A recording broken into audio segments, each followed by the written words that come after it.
In the hidden economy of death, there are soldiers and there are kings. For years, a phantom haunted the highest echelons of power, a ghost who orchestrated murder with the dispassionate precision of a chess master. This ringleader, known only as the Ghostmaker, ran a syndicate of untraceable assassins, hackers, and cleaners, a corporation of death that could make anyone, anywhere, simply disappear. They were the perfect weapon for the rich and the ruthless. But one detective, a man with his own ghosts, refused to believe they were untouchable. He was about to follow a single, fragile digital thread into the heart of a global conspiracy. A thread that would lead him to a final, high-stakes confrontation where capturing the king was the only move that mattered. Before we breach the door on this high-stakes raid, make sure you hit that subscribe button and click the notification bell. You will not want to miss a single moment of this takedown. Detective Marcus Thorne's office was a graveyard of ghosts.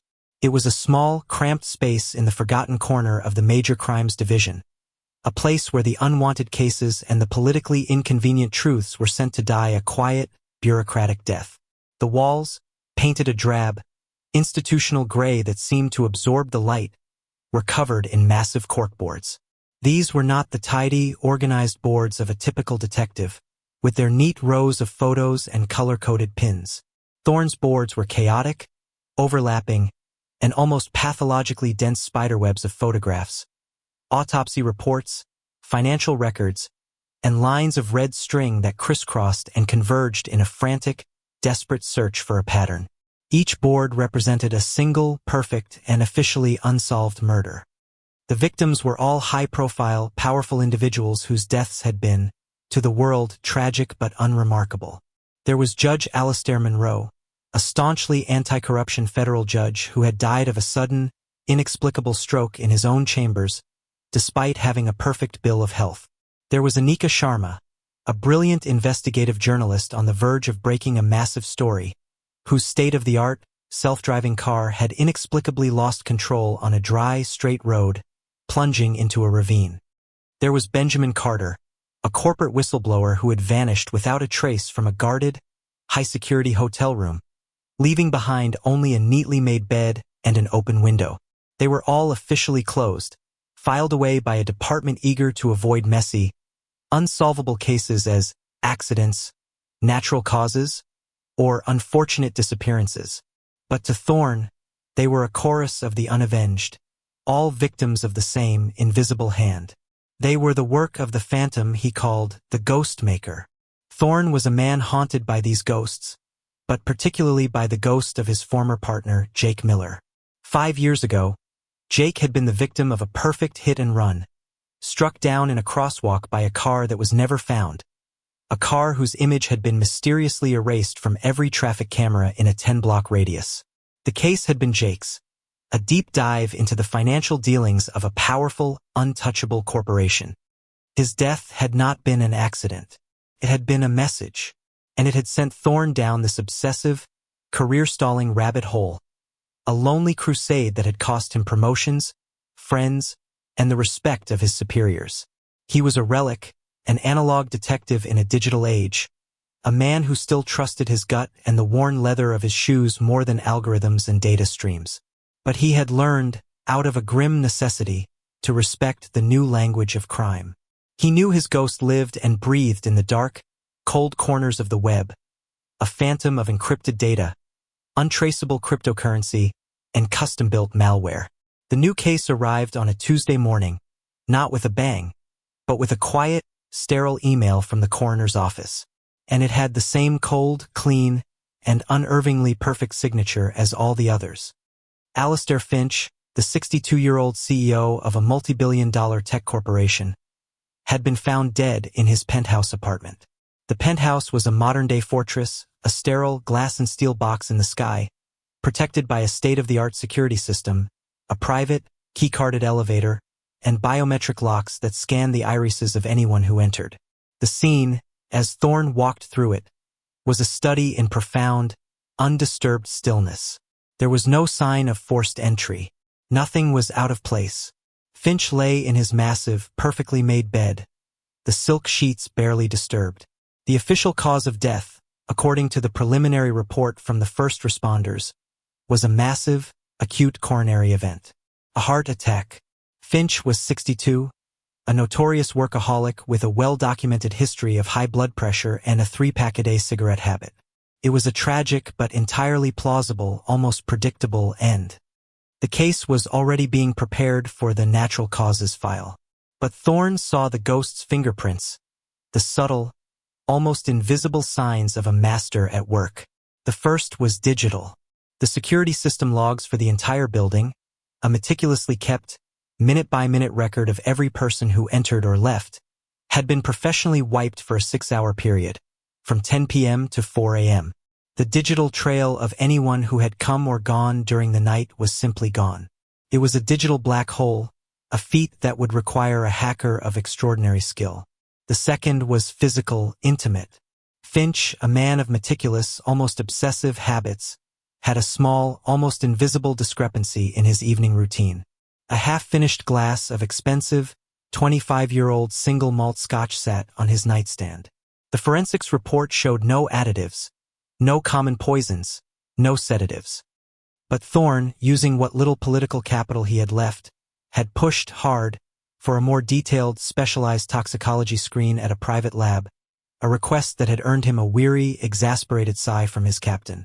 The results came back 3 days later and landed on Thorne's desk like a small, quiet bomb. They had found it, a microscopic, almost homeopathic, trace of a custom-synthesized, peptide-based neurotoxin. It was a designer poison, a chemical ghost, that perfectly mimicked the biological cascade of a massive heart attack and then, within hours of death, broke down and became completely, utterly undetectable in the bloodstream. It was the calling card of a master, a weapon of almost unimaginable sophistication. It was murder designed to look like an act of God. But this time, the ghost had made a mistake. A tiny, almost insignificant one, a single, misplaced digital atom in a universe of perfect code. The team's young, brilliant, and perpetually caffeinated cybercrime analyst, a detective named Eva Rostova, had been tasked with the impossible job of recovering the wiped security data. She couldn't recover the logs. The erasure had been too perfect. But she found something else, a digital scar left behind by the tool that had done the wiping. A single, infinitesimally small, corrupted data fragment had been left on the building's remote, off-site backup server, a tiny piece of data that had failed to sync during the purge. "It's a digital fingerprint," Rostova explained to Thorne, her eyes, alight with the thrill of the chase, darting across her multiple monitors. The erasure program they used was a custom job, military grade. A ghost-in-the-machine virus. But in the source code, buried under layers of obfuscation, there's an encrypted signature, a string of alphanumeric code. It's the digital equivalent of a graffiti tag. It's arrogant. He's signing his work. This was the break Thorne had been waiting for 5 long, frustrating years. This was the first tangible thread he could pull. He had Rostova run the signature, the ghost's tag, against the cold case files from his graveyard of ghosts. The process was slow, a deep dive into archived digital evidence. Then they found it. The same signature, the same unique, arrogant string of code, was buried deep in the source code of the virus that had disabled the traffic cameras during his partner's perfect hit and run. Thorne stood in the glow of Rostova's monitor. The two signatures displayed side by side, identical and undeniable. A cold, fierce, and long-dormant hope began to burn in his chest. The Ghostmaker was not a myth, not a figment of his own grief-fueled obsession. He was a real, operational, and now potentially traceable entity. The hunt had officially, finally begun. Of course. Here is a more detailed, expanded, and dramatic version of Chapter 2, focusing on the dive into the dark web, the tension of the surveillance operation, and the first human contact with the syndicate. An address, it was a key. But it was a key to a lock of unimaginable complexity, a digital labyrinth designed by a master architect. For weeks, Detective Eva Rostova lived in a world of cascading code and sleepless, caffeine-fueled nights. She treated the signature not as a clue, but as an adversary, a living, breathing entity that mocked her with its layers of military-grade encryption. Thorne watched as she worked, a quiet, looming presence in her darkened corner of the cybercrime unit, marveling at the furious, intuitive dance of her fingers across the keyboard. Finally, after a series of false starts and dead ends that had left Rostova muttering curses at her monitors, she broke through. She managed to decrypt a single foundational layer of the code. It didn't lead them to a person or a server location, which would have been too easy, too clumsy for a ghost. It led them to a place, a hidden, invitation-only marketplace on the dark web. The site was not the chaotic, amateurish mess of most dark web forums. It was a chillingly professional, corporate-style portal, with a sleek, minimalist design and an interface that was as user-friendly as a high-end e-commerce site. It didn't advertise murder. The language was cold, sterile, and euphemistic. It offered advanced risk management, problem resolution, and permanent executive solutions. It was a global murder-as-a-service corporation, complete with tiered price lists, service packages, and even client testimonials, all heavily redacted and encrypted. A simple accident was cheaper than a vanishing, and natural causes simulation like the one that had killed Alistair Finch was a premium bespoke service. Thorne and Rostova stared at the screen, a cold understanding dawning on them. They were not hunting a man. They were hunting a corporation, a syndicate of death that operated with the dispassionate efficiency of a Fortune 500 company. They realized they couldn't just arrest a website. They needed to force a physical asset, a human being, out of the digital shadows and into the harsh, unforgiving light of the real world. With a carefully constructed, off-the-books budget of department funds, a budget Thorne had to beg, borrow, and threaten his captain to approve, they created a legend. They built a fake identity for Thorne, a wealthy, disgruntled, and morally bankrupt corporate executive named Mr. Black, who was looking to permanently resolve a dispute with a fictional business partner who was about to expose his financial crimes. Rostova created a deep, credible digital footprint for Mr. Black, complete with a fake company, a history of shady dealings, and a social media presence that reeked of arrogance and new money. Then they posted the contract on the marketplace, a carefully crafted lure dropped into a sea of sharks. They waited. For 2 days, there was only silence. Thorne began to fear their approach had been too amateurish, that the real players would have seen through their ruse. Then they got a bite. An anonymous user, identified only as a facilitator, contacted them through a multi-layered, end-to-end encrypted chat program. The facilitator was the project manager, the polite, professional, and utterly chilling middleman who would handle the logistics of the hit. The chat was a surreal, terrifying negotiation. The facilitator asked for details about the target, the desired timeline, and the preferred method of resolution. Thorne, playing the role of the arrogant, impatient Mr. Black, demanded the best. A natural causes solution, clean and untraceable. The price, negotiated in Monero, an untraceable cryptocurrency, was a staggering 7 figures. To prove they were serious, the facilitator demanded a down payment of $100,000 to be delivered not digitally, but in a physical dead drop. It was a test, a way to see if they were legitimate, a way to force them to expose themselves first. It was also their first real, tangible opportunity. The dead drop was arranged for a crowded, chaotic subway station during the peak of rush hour, a perfect environment for an anonymous exchange. The scene was a tense, high-stakes surveillance operation, the culmination of weeks of planning. Dozens of undercover officers, including Thorne and Rostova, were positioned throughout the station, a network of hidden eyes in a sea of anonymous, bustling faces. Thorne was a construction worker, his face smudged with dirt. Rostova was a student, her head buried in a book.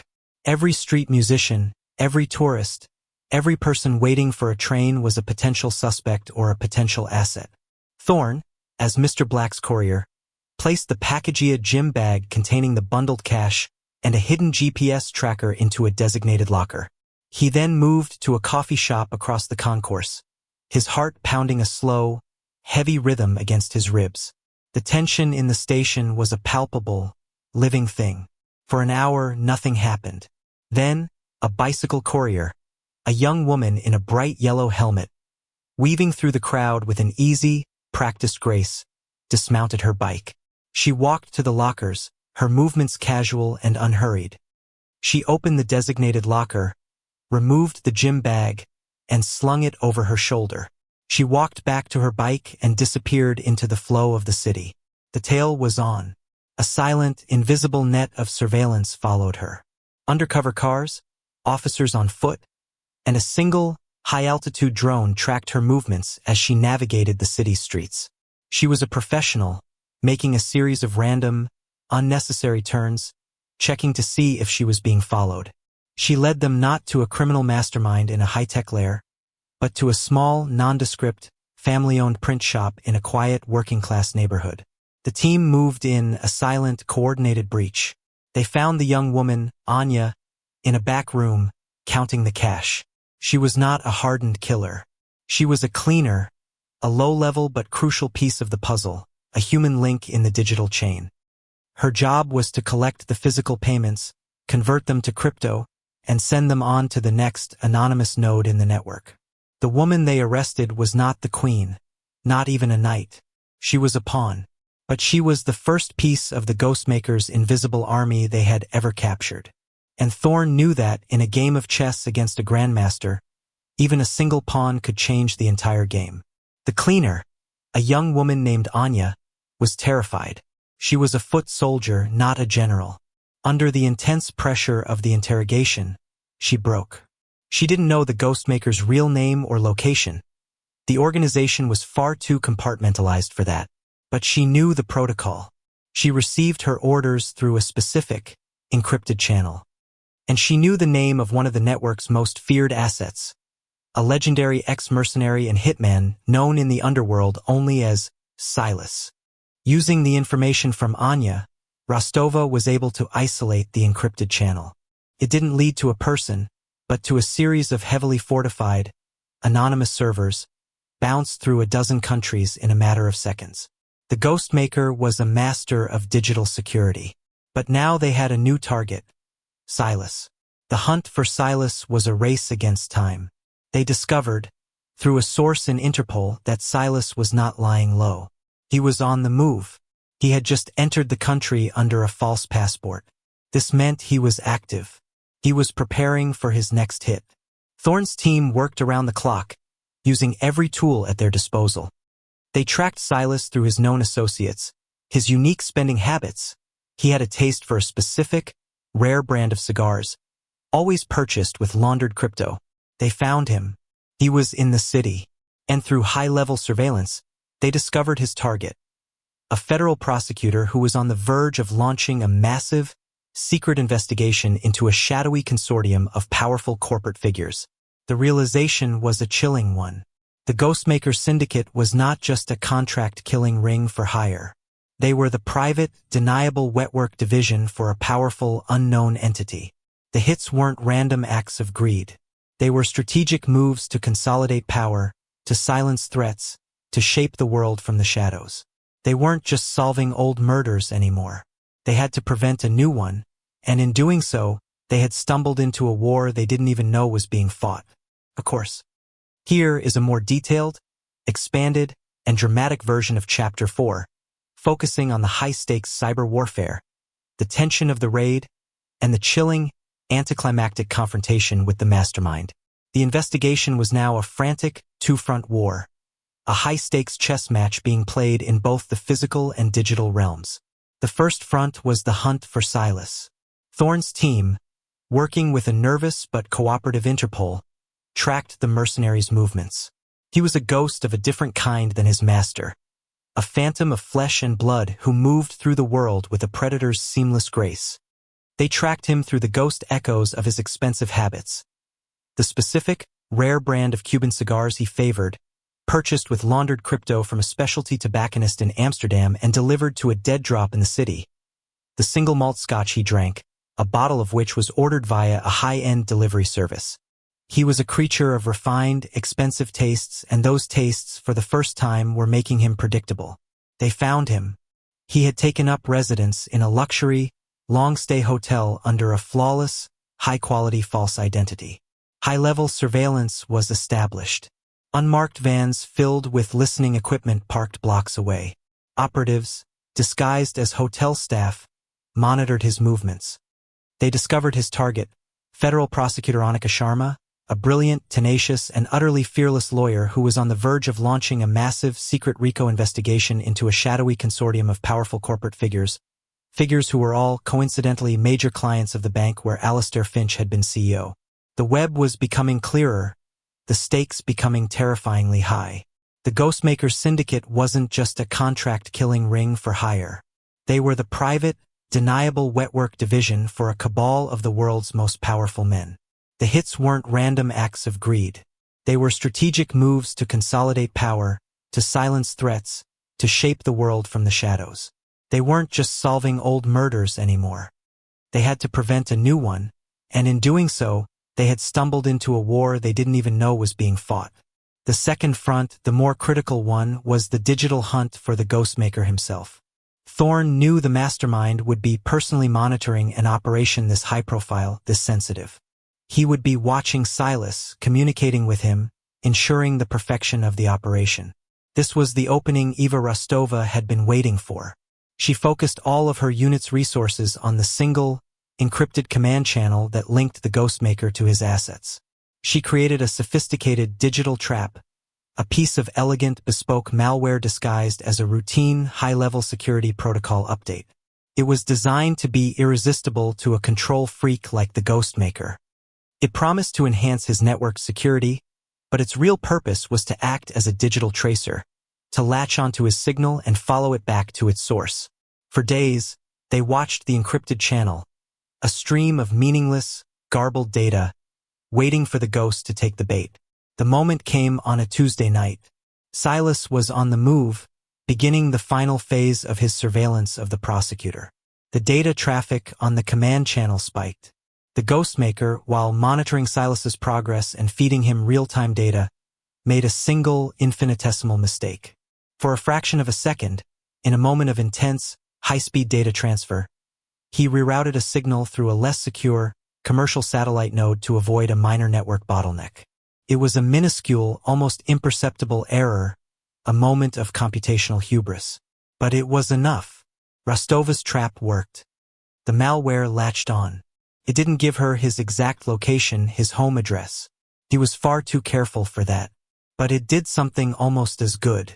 It gave her the physical, geographical address of the primary command server he was using, a single, anonymous server in a massive, high-tech and heavily fortified server farm building located in a sterile, featureless suburban industrial park. He wasn't in a dark basement. He was hiding in plain sight, in the anonymous heart of the digital world. The raid was planned with the speed and precision of a military operation. There was no time to waste. As long as the Ghostmaker was active, the prosecutor's life was in imminent danger. In the pre-dawn gloom, a convoy of black, unmarked vehicles converged on the location. SWAT teams, cyber warfare units, and Thorne's detective squad. The mission had one primary and absolutely critical objective, an objective Thorne repeated with a cold, quiet intensity in the tense pre-dawn briefing. This man is a living library of the world's darkest secrets. He is not a soldier. He is the king. We need him alive. We need him talking. The assault was a masterpiece of silent, coordinated action. The cyber unit killed the building's external security feeds. The SWAT teams, using quiet, hydraulic tools, breached the doors of the nondescript, windowless server farm building. Inside, it was not a grimy criminal hideout. It was a cold, clean, almost holy space, a cathedral of the digital age, filled with rows upon rows of humming servers, a city of blinking lights and the quiet, rushing sound of industrial cooling fans. They followed the heat signature of a single, isolated life form to a reinforced, climate-controlled room in the building's core. They breached the door. Inside was not a server room. It was a state-of-the-art command center, a room whose walls were a seamless, floor-to-ceiling bank of glowing monitors, displaying everything from satellite imagery to stock market data to the live, high-definition feed from a hidden camera monitoring Prosecutor Sharma's apartment. And in the center of it all, seated in an ergonomic, high-backed chair, surrounded by a constellation of glowing monitors, sat the Ghostmaker. He was not a hulking Bond villain. He was a quiet, unassuming, middle-aged man in a simple gray sweater, with thinning hair and tired, intelligent eyes. He didn't look up in a panic. He didn't reach for a weapon. He simply swiveled in his chair and offered Thorn, the first man through the door, a small, calm, almost disappointed smile. He had a small, remote device in his hand, a simple black rectangle with a single red button. A dead man's switch. A kill switch that, Thorn knew, would in a single, irreversible instant send a cascade of self-destruct commands through his entire network, wiping his servers, frying their contents, and erasing a global empire of death, and all the secrets it held, forever. Thorn knew that in the seconds it would take for the SWAT team to reach him, he could press that button. The final confrontation was not a physical one. It was a tense, silent, high-stakes negotiation over the fate of a digital empire, with the world's darkest secrets hanging in the balance. The ghost was no longer a ghost. He was a man in a chair, with his finger on the button of oblivion. Of course. Here is a more detailed, expanded, and dramatic version of Chapter 5, focusing on the tense interrogation, the global implications of the ledger, and the profound, personal aftermath for the protagonist. The silence in the command center was a profound, humming void, broken only by the whisper of the server fans and the frantic beating of Thorn's own heart. The Ghostmaker, the phantom who had haunted his life for 5 long years, was a man in a chair, his finger hovering over a button that represented the erasure of a generation of secrets. The SWAT team was frozen in the doorway, their weapons trained, their orders clear but their actions paralyzed by the single terrible threat of that kill switch. Thorn didn't shout.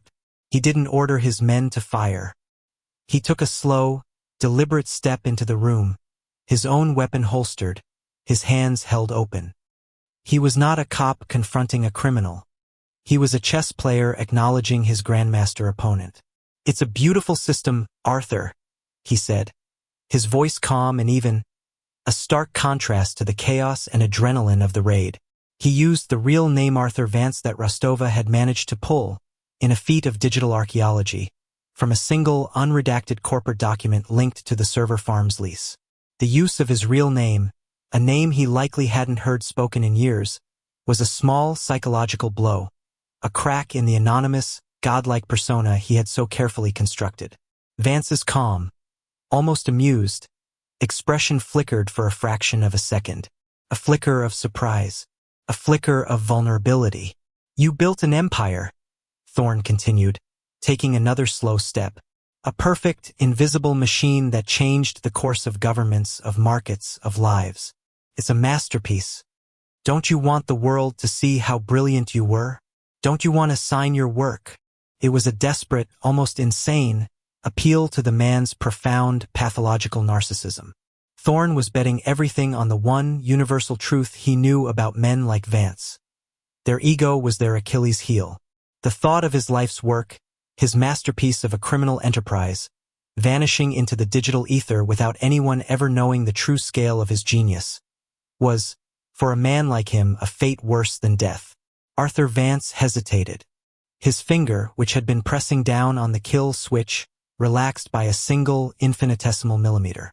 In that moment of hesitation, the tactical team moved. It was not a clumsy rush, but a swift, silent, and perfectly executed dance. One officer neutralized the hand holding the switch, another secured Vance himself, lifting him from the chair as if he were a weightless, insignificant doll. The king had been taken off the board. Simultaneously, another team, using the live location data from Vance's own network, located and arrested Silas just as he was making his final move on Prosecutor Sharma. They had cut off the head of the snake and captured its most dangerous fang in a single coordinated strike. The aftermath of the raid was only the beginning. Vance was not taken to a standard police precinct. He was taken to a secret, high-security interrogation facility, a black site where the normal rules did not apply, a place designed for the ghosts of the intelligence world. The interrogation was not a battle of fists, but a long, grueling battle of minds. Vance was brilliant, arrogant, and manipulative. He saw this as the final, most interesting game. He parried every question with a cryptic, philosophical answer.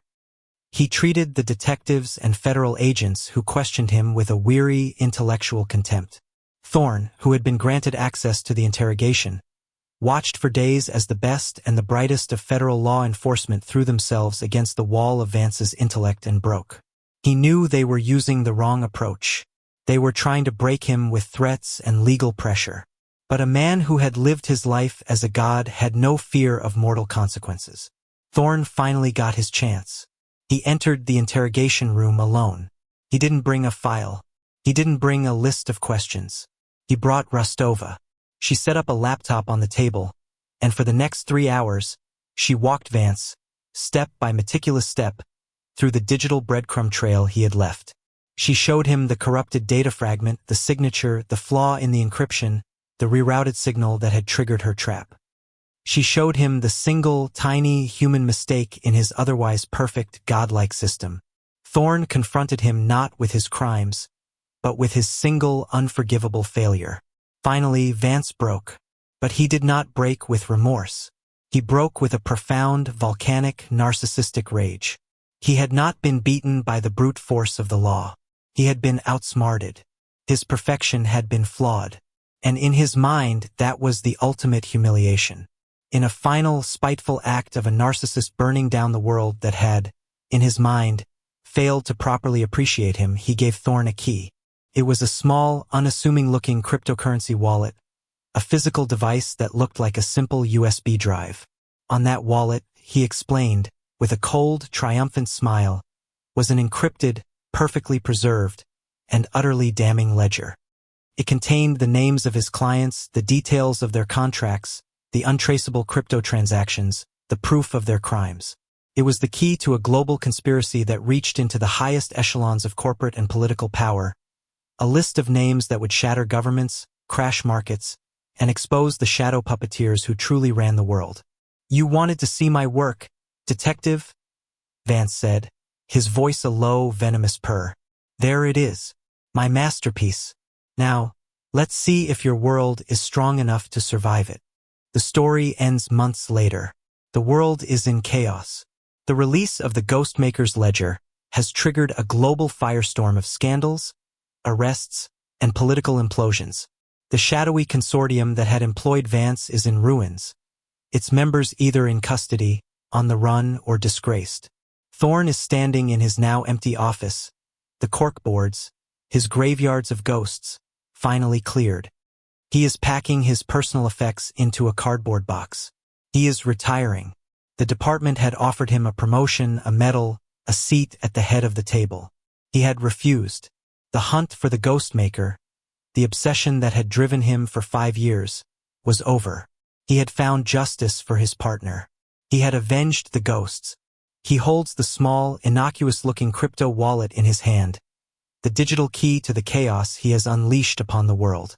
He has caught the Ghostmaker, the man who had haunted him for years.